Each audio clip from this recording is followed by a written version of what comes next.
സംസ്ഥാനത്ത് ഗുണ്ടകളെ അമർച്ച ചെയ്യാൻ പോലീസ് ഓപ്പറേഷൻ ആഗ് പദ്ധതി നടപ്പാക്കുകയും 6000-ഓളം ഗുണ്ടകളെ അറസ്റ്റ് ചെയ്യുകയും കരുതൽ തടങ്കിലാക്കുകയും ചെയ്തു. പക്ഷേ ഇപ്പോഴും പല കുപ്രസിദ്ധ ഗുണ്ടകളും പുറത്തിറങ്ങി നടക്കുന്നു എന്ന ആക്ഷേപമുണ്ട്. കൊച്ചിയിലേക്ക് വന്നാൽ, കൊച്ചി നഗരത്തിലേക്ക് മാത്രം പരിശോധിച്ച് നോക്കിയാൽ ഒരു കാലത്ത് കൊച്ചിയെ നടുക്കിയിരുന്ന പല ഗുണ്ടകളുമുണ്ട്. തമ്മനം ഷാജി, തമ്മനം ഫൈസൽ, മരട് അനീഷ്, ഭായ് നസീർ ഉൾപ്പെടെയുള്ളവർ. അതിൽ ചിലർ ഈ തൊഴിൽ തന്നെ ഉപേക്ഷിച്ചു, ഗുണ്ടാ പ്രവർത്തനം തന്നെ ഉപേക്ഷിച്ചു. പക്ഷെ ഇപ്പോഴും ഗുണ്ടാ പ്രവർത്തനവുമായി നടക്കുന്ന പലരുമുണ്ട്. കഴിഞ്ഞ ദിവസം ന്യൂസ് 18 കൊച്ചിയിലെ കുപ്രസിദ്ധ ഗുണ്ട തമ്മനം ഫൈസലിനെതിരെ ഒരു വാർത്ത ചെയ്തു. തമ്മനം ഫൈസൽ ഒരു യുവാവിനെ മുട്ടിന്മേൽ നിർത്തി ഭീഷണിപ്പെടുത്തുന്ന ദൃശ്യങ്ങളടക്കം പുറത്തുവിട്ടിരുന്നു. എന്താണ് ആ വാർത്തയുടെ നിജസ്ഥിതി എന്നുകൂടി പരിശോധിക്കേണ്ടതുണ്ട്. തമ്മനം ഫൈസലാണ് ഇപ്പോൾ ന്യൂസ് 18 ചേരുന്നത്. നമസ്കാരം. കഴിഞ്ഞ ദിവസം ഞങ്ങൾ തന്നെയാണ് ഒരു വാർത്ത പുറത്തുവിട്ടത്. തമ്മനം ഫൈസൽ ഒരു യുവാവിനെ മുട്ടിന്മേൽ നിർത്തി ഭീഷണിപ്പെടുത്തുന്ന ദൃശ്യങ്ങളടക്കം പുറത്തു വന്നിരുന്നു. താങ്കളുടെ ശബ്ദമാണ് അതിൽ മനസ്സിലാക്കാൻ കഴിഞ്ഞത്. താങ്കൾ തന്നെയാണോ ആ യുവാവിനെ ഭീഷണിപ്പെടുത്തിയത്? അതിൽ ഞാനുണ്ടോ? ആ ദൃശ്യങ്ങളിലില്ല, പക്ഷേ ശബ്ദം തമ്മനം ഫൈസലിൻ്റെതാണെന്ന് പലരും പറയുന്നുണ്ട്, പോലീസും സംശയിക്കുന്നുണ്ട്. നമ്മുടെ ഇവിടെ എത്ര മിമിക്രി ആർട്ടിസ്റ്റ് ഉണ്ട് ഇത് ഇങ്ങനത്തെ സൗണ്ട് ഉണ്ടാക്കാൻ പറ്റിയ? പക്ഷേ ഈ തമ്മനം ഫൈസലിനെ അങ്ങനെ അനുകരിച്ച് ആർക്കെങ്കിലും ഒരു ഇങ്ങനെ താങ്കൾക്കെതിരെ താങ്കളെ ഒരു ഉപദ്രവിക്കേണ്ട കാര്യമുണ്ടോ? എനിക്ക് ഒരുപാട് ശത്രുക്കളുണ്ട്. ഒരുപാട് ശത്രുക്കളുണ്ട് കൊച്ചി നഗരത്തിൽ, അല്ലെങ്കിൽ നിങ്ങളുടെ ഈ ഗുണ്ടാ സംഘത്തിൽ ഒരു ചേരിതിരിഞ്ഞുള്ള? അല്ല, എനിക്കെതിരെ ഒരുപാട് പേരുണ്ട്. അതിന് വ്യക്തമായ തെളിവാണ് എൻ്റെ വീട്ടിൽ വന്ന് ലോറി കത്തിച്ചത്. അപ്പോൾ വെറുതെ വന്ന് വണ്ടി കത്തൂല്ലോ, കുറേ പേര് വന്ന് വണ്ടി കത്തിച്ചു. ഞാനതിന് കേസ് കൊടുത്തു. പോലീസുകാർ അനങ്ങിയില്ല. അനങ്ങാത്തതെന്ന് വെച്ച് കഴിഞ്ഞാൽ അന്ന് കൊറോണയുടെ സമയമൊക്കെ ആയിരുന്നു, കൊറോണ കഴിയണ സമയമായിരുന്നു. അപ്പോൾ ഇതിൽ വേണമെങ്കിൽ എൻ്റെ സൗണ്ട് ഉണ്ടാക്കാം. ഇവിടെ ഇപ്പോൾ പിണറായി വിജയൻ്റെ സൗണ്ട് ഉണ്ടാക്കുന്നില്ലേ എത്ര പേര്? അതായത് ആ യുവാവിനെ ഭീഷണിപ്പെടുത്തിയത് താങ്കളല്ല? അല്ല, അയാൾ പരാതി കൊടുത്തിട്ടുണ്ടോ? നിങ്ങൾക്ക് അങ്ങനെ കിട്ടിയോ? ഇല്ല, യുവാവ് പരാതി നൽകിയിട്ടില്ല. അല്ല, പരാതി തന്നോ? എനിക്കറിയില്ല. പരാതി നൽകിയിട്ടില്ല. ഉണ്ടെങ്കിൽ എന്നെ പോലീസ് വിളിപ്പിക്കണ്ടേ? അല്ലേ, അത് നേരാണ്. പക്ഷേ തമ്മനം ഫൈസൽ ഇതിനു മുൻപ് ഒരു ജോണി ആന്റണി, കില്ലർ ജോണി എന്നൊക്കെ പറയുന്ന, അല്ലെങ്കിൽ ജോണി ആന്റണിയെ ഇങ്ങനെ തട്ടിക്കൊണ്ടുപോയി മർദ്ദിച്ച്, ക്രൂരമായി മർദ്ദിച്ച ദൃശ്യങ്ങളൊക്കെ പുറത്തു വന്നതാണ്. താങ്കൾ ആ കേസിൽ അറസ്റ്റ് ആയതുമാണ്. ശരി. അപ്പൊ ഇതുപോലത്തെ ഒരു അനുഭവം ഉണ്ട്, ഒരു പശ്ചാത്തലം താങ്കൾക്കുണ്ട്? അല്ല, അതിനു മുമ്പും ഞാൻ പ്രശ്നങ്ങളുണ്ടായിട്ടുണ്ട്, കേസുകളുണ്ടായിട്ടുണ്ട്. അതൊക്കെ ശരിയാണ്. ഇതിൽ ജോണി ആന്റണി എന്ന് പറയുന്ന ആൾ എന്നെ പരസ്യമായി വെല്ലുവിളിക്കുകയും എന്നെ വാളായിട്ട്, എൻ്റെ ഒരു ഫ്രണ്ട് ഉണ്ട് സുബരാജ്, ബ്രാഞ്ച് സെക്രട്ടറിയാണ് ചളിക്കോട്ടത്ത്. അവൻ്റെ വീട്ടിൽ വന്ന് വാളൊക്കെ ആയിട്ട് വന്ന് എന്നെ ചോദിക്കുകയും അങ്ങനെ പിന്നെ ഫേസ്ബുക്കിൽ പരസ്യമായിട്ട് വെല്ലുവിളിക്കുകയും എൻ്റെ വണ്ടി കത്തിച്ചതിന് ഇവന് പങ്കുണ്ടെന്ന് എനിക്ക് വ്യക്തമായിട്ട് അറിയാം.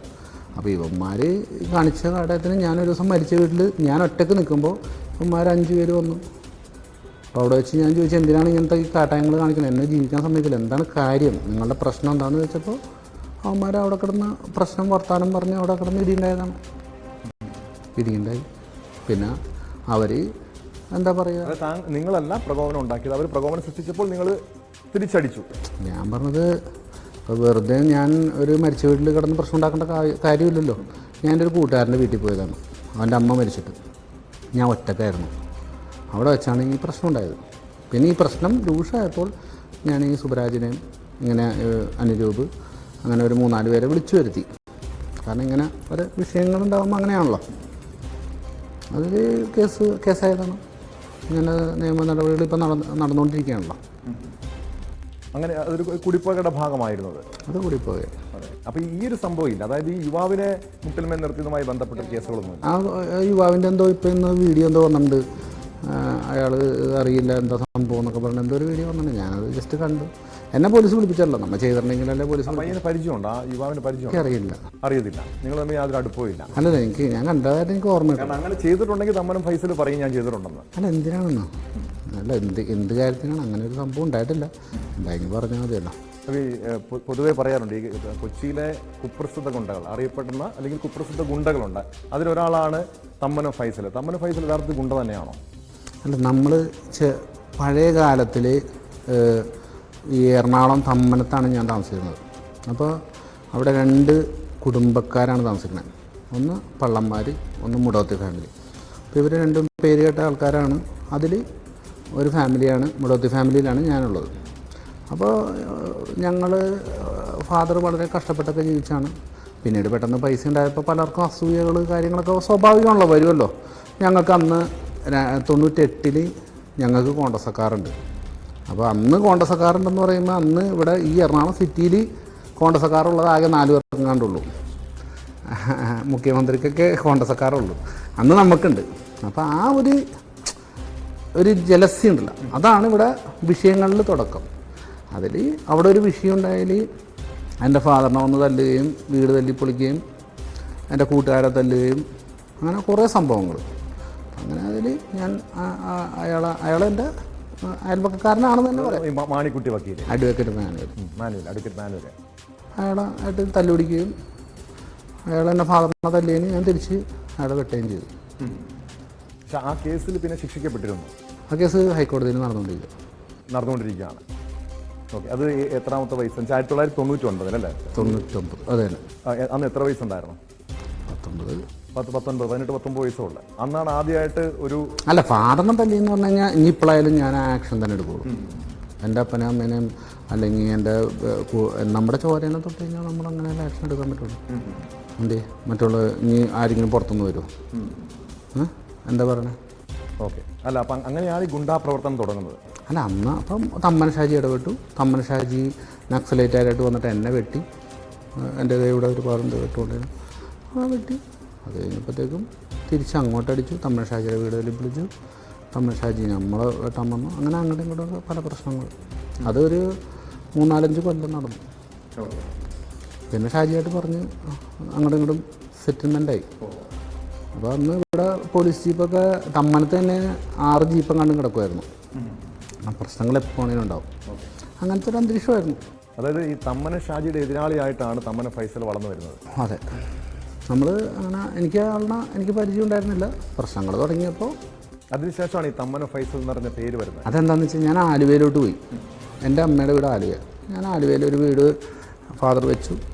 അവിടെ സുഖമായിട്ട് താമസിക്കുമ്പോൾ അവിടെ മുസ്ലിംസിൻ്റെ ഒരു ഏരിയയാണ്. അപ്പോൾ അവിടുത്തെ ആൾക്കാർ അങ്ങനെ ഫൈസൽ എന്ന് പറയുന്ന എവിടുത്തെ ഫൈസലാണ് അല്ലെങ്കിൽ ഏതാണ് എനിക്ക് മനസ്സിലായില്ല. അവിടെ കുറേ ഫൈസലുണ്ട്. അപ്പോൾ തമ്മനത്തെന്ന് പറഞ്ഞാൽ അത് പിന്നീട് എന്തായി തമ്മനം ഫൈസലായി. ശരിക്കുള്ള പേരെങ്ങനെയാണ്? എൻ്റെ ശരിക്കും പേര് ഞാൻ ക്രിസ്ത്യാനിയാണ്. ജോർജ് എന്നാണ് പേര്. ജോർജ് എന്നാണ് പേര്. വീട്ടിലെ നിക് നെയിമാണ് അത്. എന്നെ ഫൈസലെന്നും അനിയനെ ഡെൻസലെന്നും വിളിച്ച് അതങ്ങനെ ആയിപ്പോയി. ഇനിയിപ്പോൾ ഇനി ഇത് മാറ്റാനൊന്നും പറ്റില്ല. തമ്മൻ ഫൈസലായത് അതിങ്ങനെ ഒരു നമ്മൾ തമ്മനത്തെ ആയതുകൊണ്ട്. ഇപ്പോൾ പിണറായി വിജയൻ എങ്ങനെ അറിയുന്നു? പിണറായി എന്ന് പറയുന്ന സ്ഥലത്താണ് വിജയൻ. അങ്ങനെ ഇപ്പം നിലവിൽ എത്ര കേസുണ്ട് ഈ മാണിക്കുട്ടി വക്കീലിന്? 3-4 കേസുണ്ട്. എത്ര കേസ്? നേരത്തെ 30-ഓളം കേസ്. അതൊക്കെ അതിങ്ങനെ അങ്ങോട്ടും അടിയുണ്ടായാലേ പോലീസുകാർക്കും ഒരു തലവേദനയായിരുന്നു. പക്ഷേ ആരെങ്കിലും കൊന്നിട്ടുണ്ടോ? ഇല്ല. കൊട്ടേഷൻ്റെ ഭാഗമായിട്ട് കിട്ടേഷൻ എന്നല്ല ഇത്. നമ്മൾ പരസ്യമായിട്ട് അങ്ങോട്ടും ഇങ്ങോട്ടും മറ്റേ ഇതായിരുന്നു, ചേരി തിരിഞ്ഞ് അടിച്ചതാണ്. ഒരു കേസിൽ ഇപ്പം നമ്മൾ തമ്മൻ ഷാജിയുടെ വീട് വരെ പിടിച്ചതിൽ 70 പേരെ പ്രതി. മനസ്സിലായ? അപ്പം അങ്ങനെയൊക്കെയുള്ള 70 പേര് 60 പേര് 50 പേരൊക്കെയാണ് അതിൽ പ്രതികളായിരുന്നത്. എന്താ വെച്ചാൽ കോളനിക്കാരായിട്ടായിരുന്നു ചെന്നടിക്കുന്നത്. അങ്ങനത്തെ കുറേ പ്രശ്നങ്ങളൊക്കെ ഉണ്ടായിരുന്നു. ഒരു ഗുണ്ട ഗ്യാങ് ഉണ്ടോ തമ്മന ഫൈസലിന്? ഗ്യാങ്ങൊക്കെ ഉണ്ടായിരുന്നു ഇഷ്ടംമാതിരി.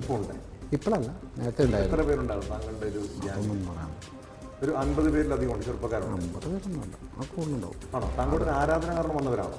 ആരാധന ഉണ്ടല്ലോ ഇപ്പോഴും ഉണ്ട്. അതൊക്കെ അങ്ങനെ ആ ഒരു പേര് അങ്ങനെ ഉണ്ട്.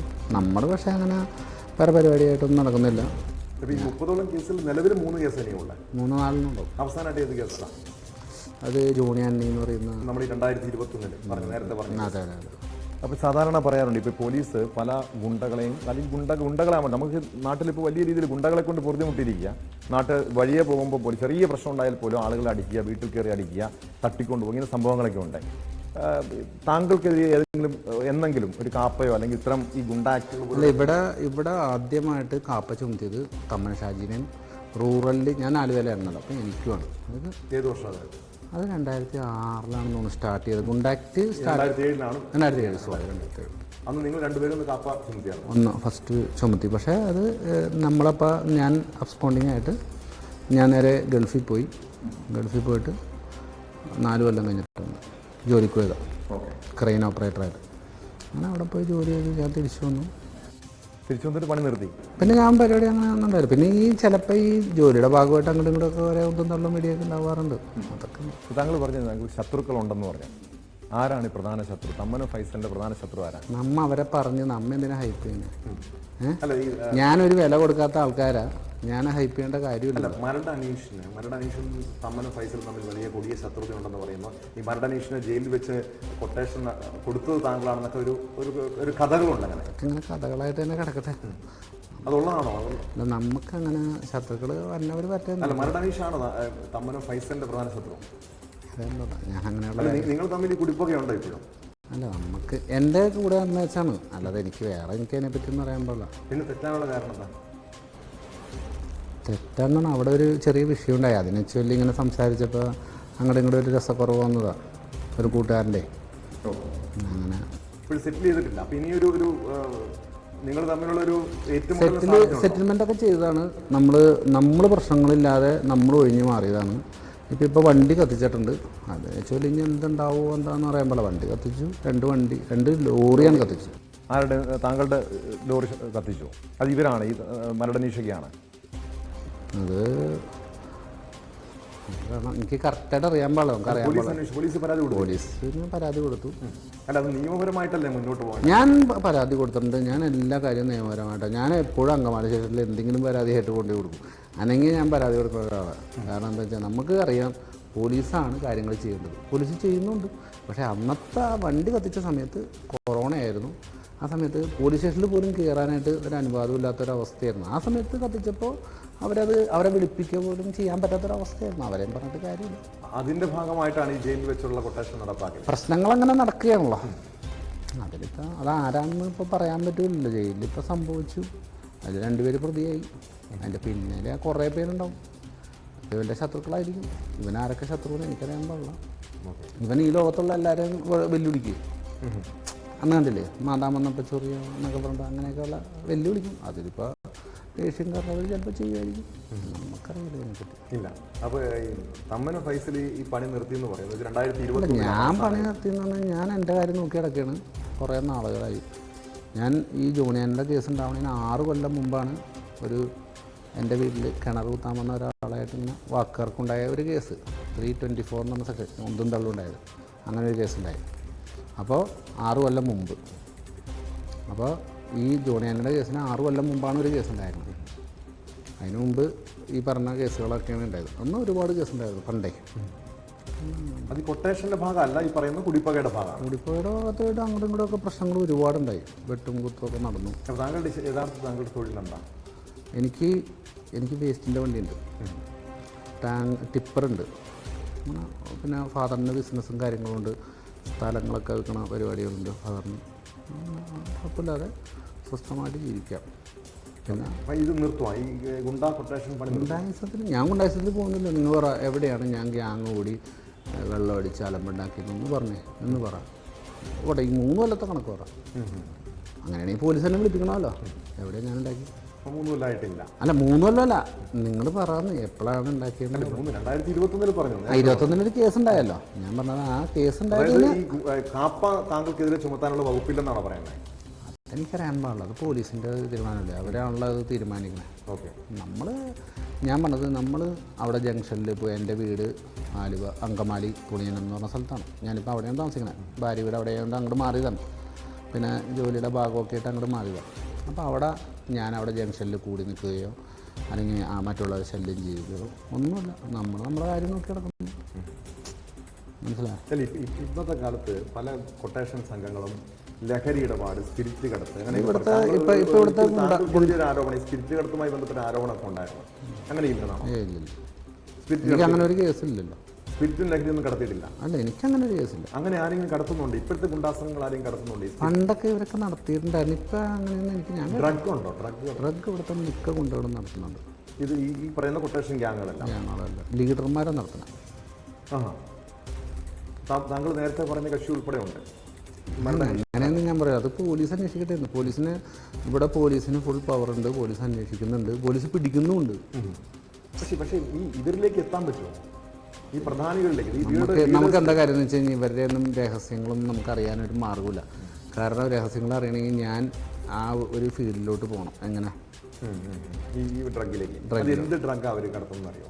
അതൊന്നും എനിക്കറിയാൻ പാടില്ല. കഞ്ചാവും എമ്മൊക്കെ ഉണ്ടെന്നാണ് നമുക്കറിവ്. എനിക്കതിനെപ്പറ്റി ഇതിങ്ങനെ നമുക്കിങ്ങനെയുള്ള സാധനങ്ങളെ ഞാൻ ഒരു കരാട്ടെ ക്ലാസ് ഒരു അധ്യാപകനാണ്, പഠിപ്പിക്കുന്നതാണ്. അപ്പോൾ എനിക്ക് ഇങ്ങനെയുള്ള കാര്യങ്ങളൊന്നും നമുക്ക് താല്പര്യമില്ല, നമുക്ക് ഇത് അറിയുകയും വേണ്ട. ഞാനിതിനെ ഉപയോഗിക്കില്ല. ഞാനിത് പൂർണ്ണമായിട്ട് എതിർക്കുന്ന ഒരാളാണ്. മദ്യപിക്കത്തുമില്ല, ലഹരി ഉപയോഗമില്ല. ഞാനവിടെ മദ്യപിച്ചൊരു പ്രശ്നം ഉണ്ടാക്കിയെന്ന് ഒന്ന് പറയട്ടെ. നമ്മളങ്ങനെ ഒരു കാര്യത്തിൽ നിൽക്കാറില്ല. നമുക്ക് ക്ലാസ്സിൽ പോവുക, പഠിക്കുക, നമ്മൾ പഠിക്കുന്നുണ്ട്, പഠിപ്പിക്കുന്നുണ്ട്, അങ്ങനെ നമ്മുടെ കാര്യം നോക്കി നടക്കുന്നു, ജോലിയുടെ കാര്യങ്ങൾ നോക്കുന്നു. ഇപ്പോൾ താങ്കൾ പറയുന്നുണ്ട് ഇതെല്ലാം നിർത്തിയെന്ന് പറയുന്നു. നിർത്തിയില്ല ഞാൻ പറഞ്ഞു. ഞാൻ നിർത്തിയിട്ടുമില്ല, തുടങ്ങിയിട്ടുമില്ല. അല്ല, ഇപ്പോൾ ഈ തമ്മനം ഷാജിയുമായിട്ടാണല്ലോ ഒരു കുടിപ്പകയുടെ ഭാഗമായിട്ടാണല്ലോ ആദ്യമായിട്ട് ഈ ഒരു ഏറ്റുമുട്ടൽ വരുന്നത്. തമ്മനം ഷാജി ഇത് നിർത്തി, ഗുണ്ടാ പ്രവർത്തനമൊക്കെ നിർത്തി. പ്രായം പുള്ളിയുടെ കാര്യം നോക്കി. അങ്ങനെ ഇതൊക്കെ വേണ്ടാന്ന് തോന്നിയിട്ടുണ്ടോ? എന്തെങ്കിലും ഇതൊക്കെ വേണ്ടായെന്ന് തോന്നിയിട്ടുണ്ടോ? ഒരു പണ്ട് കാലത്തൊക്കെ അങ്ങനെ വന്നതിൽ എനിക്ക് തോന്നിയിട്ടുണ്ട്. ഇപ്പം നമ്മൾ അങ്ങനെ ചിന്തിക്കുന്നില്ലല്ലോ. ഇപ്പം ഞാൻ ഒറ്റക്കാണ് നടക്കുന്നത്. ഞാൻ എൻ്റെ കാര്യം നോക്കി കിടക്കുന്നത്. ഞാൻ ഇങ്ങനെ സംഘമായിട്ട് നടക്കാറില്ല. പിന്നെ ഇപ്പോൾ ഒരു കല്യാണം വീട്ടിൽ പോയി, കുറേ പേര് കാണും, കുറേ പേർക്ക് ഇപ്പോൾ ആരാധനയൊക്കെ ഉണ്ട്, വന്ന് കയ്യേരും, ഇപ്പോൾ ഫോട്ടോ എടുക്കും. അതൊക്കെ സ്വാഭാവികം. ഞാൻ നിന്ന് കൊടുക്കും. അതിപ്പോൾ വായനസുര എന്നാലും അനീഷ് എന്നാലും ഒക്കെ ഫോട്ടോ എടുക്കുന്നില്ലേ, അത് കുറച്ച് ആരാധനയൊക്കെ എല്ലാവർക്കും ഉണ്ട്. അതങ്ങനെ നടക്കും. അല്ലാതെ നമ്മൾ ഗ്യാങ് കൂടി നടക്കുകയോ, ഞാൻ ഗ്യാങ് കൂടി അവിടെ ചെന്ന് നിൽക്കുകയോ ഇവിടെ ചെന്ന് നിൽക്കുകയോ, അല്ലെങ്കിൽ നിങ്ങൾ പറ, നിങ്ങൾ അന്വേഷിച്ചിട്ട് നിങ്ങളൊരു കാര്യം ചെയ്യും, നിങ്ങൾക്ക് നെറ്റ്വർക്ക് ഉണ്ടല്ലോ, നിങ്ങൾ അന്വേഷിച്ചിട്ട് പറ ഞാൻ എവിടെ ഗ്യാങ് കൂടി, എവിടെയാണ് കമ്പനി കൂടിയിരുന്നത്, അല്ലെങ്കിൽ ഏത് ബാറിലാണ് ഇരുന്ന് അടിയുണ്ടായത്. നമ്മളങ്ങനെ പോകാറില്ല. ഇതേപോലെ മാനസാന്തരം എവിടെ പെട്ടു? ഒരു കാലത്ത് ഞാൻ പറഞ്ഞില്ലേ, എൻ്റെ ഫാദറെ തല്ലിയാണ് ഞാൻ തിരിച്ചു തല്ലി. ഇപ്പോഴും എൻ്റെ ഫാദറിനെ അതിലൊരു സംശയം വേണ്ട. എന്താണെന്ന് വെച്ചാൽ എൻ്റെ ഫാദറിനെ തല്ലി ഫാദർ മരിച്ചു പോയി, അല്ല ഞാൻ പറഞ്ഞാണ്, അതിന് മാറ്റമൊന്നുമില്ല, അതങ്ങനെ തന്നെ. ഇപ്പം നിരവധി ചെറുപ്പക്കാർ ഈ പറയുന്ന ഒരു ആരാധന മൂത്ത് പല ഗുണ്ടാ സംഘങ്ങളിൽ പോകുന്നത്, അങ്ങനെയുള്ളവരോട് എന്താ പറയാനുള്ളത്? ഇതൊക്കെ എന്തിനാണ്? ഇതും കൊണ്ട് എന്താ ഗുണമുള്ളത്? എന്താ നഷ്ടം മാത്രമുള്ള? എൻജോയ് ചെയ്യണ്ടേ, അടിച്ച് പൊളിച്ച് അവർ ലൈഫ് എൻജോയ് ചെയ്യണ്ടേ. ജയിലിൽ പോയിട്ടുണ്ട് കാര്യം, പ്രത്യേകിച്ച് കാര്യമൊന്നും. ജയിലിൽ എത്ര വർഷം ജയിലിൽ കിടന്നു? ഞാൻ അങ്ങനെയല്ല, പല തവണകളായിട്ടല്ലേ. റിമാൻഡല്ലേ, റിമാൻഡ് ഇപ്പോൾ ഒരു കേസ് ഉണ്ടാക്കി കഴിഞ്ഞാൽ നമ്മൾ അന്നത്തെ കാലത്തൊക്കെ 30 ദിവസം 35 ദിവസം കിടക്കും. കണക്കൊന്നുമില്ല. അതിങ്ങനെ വാറണ്ടാവും, അപ്പോഴും കിടക്കും. ഗൾഫിൽ പോയപ്പോൾ വാറണ്ടായി, അതിന് കിടന്നു, അതങ്ങനെ കിടക്കും. അത് കോടതിയുടെ ഒരു ഭാഗമുള്ളത്.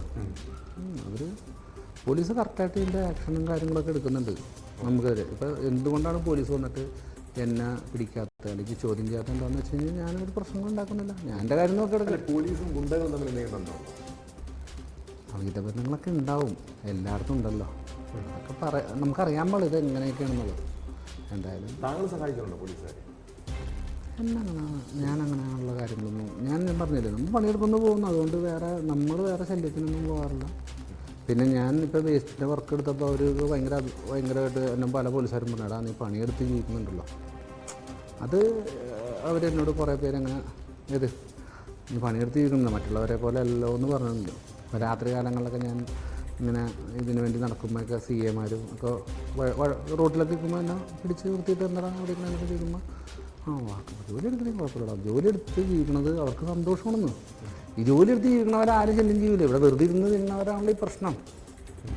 നമ്മുടെ മറ്റുള്ള ഗുണ്ടകളിൽ ജോലി എടുത്ത് ജീവിക്കണവർക്കാണെങ്കിൽ ഒരു വിഷയമില്ലാന്ന്.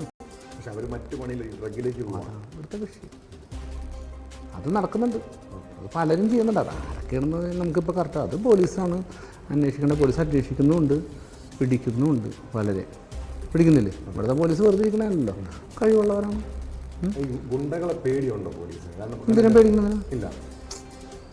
പിന്നെ എന്തുകൊണ്ട് ഈ ഗുണ്ടകൾക്കെതിരെ നടപടി എടുക്കുന്നില്ല ഇപ്പോൾ മാധ്യമങ്ങളൊക്കെ പല അപ്പോൾ പിന്നെ ഈ ഗുണ്ടാക്റ്റൊക്കെ അടിച്ചാരെ? അതിൽ ഈ പ്രധാനപ്പെട്ട നിങ്ങൾ നേരത്തെ പറഞ്ഞ് സൂചിപ്പിച്ച പലരും പുറത്തിറങ്ങി നടക്കുവാണ്. ഇപ്പോൾ എന്താണ് ഓരോരുത്തർ പിടിച്ച് ഗുണ്ടാക്റ്റൊക്കെ അടിച്ച് അത് കഴിഞ്ഞിട്ട് ഇവർക്ക് ചെയ്യാൻ പറ്റുന്ന ഒരു പരിധി ഉണ്ടല്ലോ, അത് ചെയ്യും.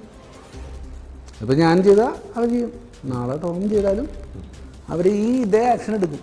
കാരണം എന്താ, ടോം 2 കേസ് ഉണ്ടാക്കി നോക്കി, പോലീസുകാരെ കൊണ്ടാക്കടിക്കും. കാരണം എന്താ, പോലീസുകാർക്ക് ഇവിടെ പ്രശ്നം ഉണ്ടാകാൻ പാടില്ല, അവരുടെ ജോലിയാണ്. സ്വാഭാവികമാണല്ലോ, അവരവരുടെ ഡ്യൂട്ടി ചെയ്യണം. ഇതാണ് തമ്മനം ഫൈസൽ പറയുന്നത്. അതായത് ന്യൂസ് 18 കഴിഞ്ഞ ദിവസം പുറത്തുവിട്ട ഒരു വാർത്തയുണ്ട്, ഒരു യുവാവിനെ മുട്ടിന്മേൽ നിർത്തി ഭീഷണിപ്പെടുത്തുന്നത്. അതിന് തനിക്ക് പങ്കില്ല എന്ന് പറയുന്നു, ആ യുവാവുമായി ബന്ധമില്ല എന്ന് പറയുന്നുണ്ട്. ഇതോടൊപ്പം മറ്റു പല കാര്യങ്ങളും വെളിപ്പെടുത്തുകയാണ്. ഇന്ന് കൊച്ചിയിലെ പല കുപ്രസിദ്ധ ഗുണ്ടകൾക്കും ലഹരി ഇടപാടുകളുണ്ട്. പക്ഷേ മറുവശത്ത് താൻ ലഹരി ഉപയോഗിക്കാറില്ല, ലഹരി ഇടപാടുകളില്ല, ഇന്ന് തൊഴിലെടുത്ത് ജീവിക്കുന്നു, എല്ലാ ഗുണ്ടാ പ്രവർത്തനങ്ങളും അവസാനിപ്പിച്ചിരിക്കുന്നു. അത് നിലവിലൊരു ഗുണ്ടാ പ്രവർത്തനം നടത്തിയിട്ടില്ല.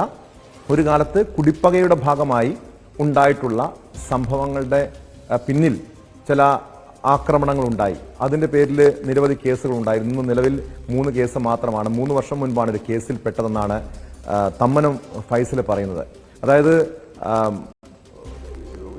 നിലവിൽ ഇത്തരം ഗുണ്ടാ പ്രവർത്തനങ്ങളിലേക്ക് ഇനി ഇറങ്ങിത്തിരിക്കില്ല എന്നുകൂടി അദ്ദേഹം തുറന്നു പറയുന്നുണ്ട്.